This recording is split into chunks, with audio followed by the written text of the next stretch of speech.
There are two bond auctions today, one in Portugal today, and one in Spain tomorrow. For analysis on what may be in store for investors, I'm joined now by Darren Ruane, senior bond strategist at Rensburg Sheppards. Thank you very much for joining us today.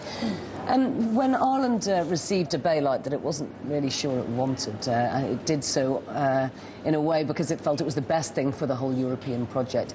That bailout doesn't seem to have settled the markets at all, does it? No, not at all. We seem, if anything, to have gone from a country-by-country solution, and what we really need is an overall solution to the whole problem. I mean, I have to say, if I was the Irish, I would be feeling particularly aggrieved by what's gone on right now. I think they were pushed into something that they didn't want, although, I mean, of course, there is the wider Irish banking situation that has worried markets. But if it was done for the greater good, it certainly hasn't achieved that result, has it? No. Given what's happened to bond yields, that they've continued to go up, and it's still a concern. I mean, it's very necessary that we do get a solution to this in the near future, because as we've seen from the contagion, we're moving from country to country.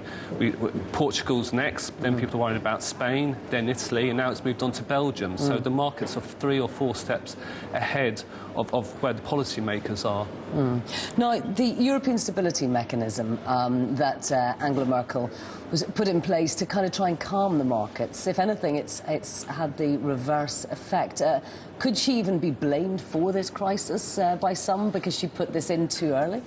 I have to say, at the time, it's October, the markets were moving very nicely. They were moving up. We had quantitative easing from the US, risk markets are rising. Merkel introduced this, and it really wasn't what was needed.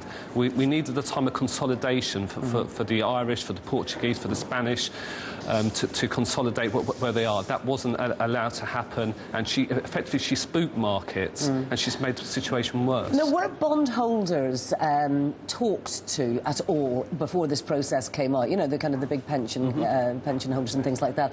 I mean, what do they think of these plans? Clearly there's some ambiguity around them, but were they involved in these negotiations at all? On the face of it, it seems like there's been no negotiation, that there's been no collaboration between the authorities and the people. It's OK if you have people who supply the bonds come up with their own policy, but you must speak to the people who demand the bonds, and that clearly hasn't happened. And that's very worrying, because that's completely spooked the markets. And I have to say, as a government bond investor, I mean, some of the things I look for is that there's no default risk, and also that we have a high level of liquidity. Well, actually, liquidity is now gone, and policymakers saying we will be potentially defaulted on. And now, one of the points of bringing out this 2013 deadline was so that everybody thought, well, the ones before that are going to be safe. Hand on heart, are you convinced that, say, the Irish debt up to 2013 is safe? The markets will tell you that they don't agree. The markets don't know what to think, and there's a vacuum at the moment. And I have to say, the policymakers, I know we keep going back to it, the ECB, the European Commission, particularly Angela Merkel, they have a lot to answer for. So they have a lot to answer for. What can they do right now to stop this situation? Well, it's funny. I mean, 2 of the solutions I might have suggested, that they've actually, Germany's ruled out this morning. One of them is an increase in the rescue fund. That was 750 billion euros, and people are talking about maybe that being expanded to 2,000 billion.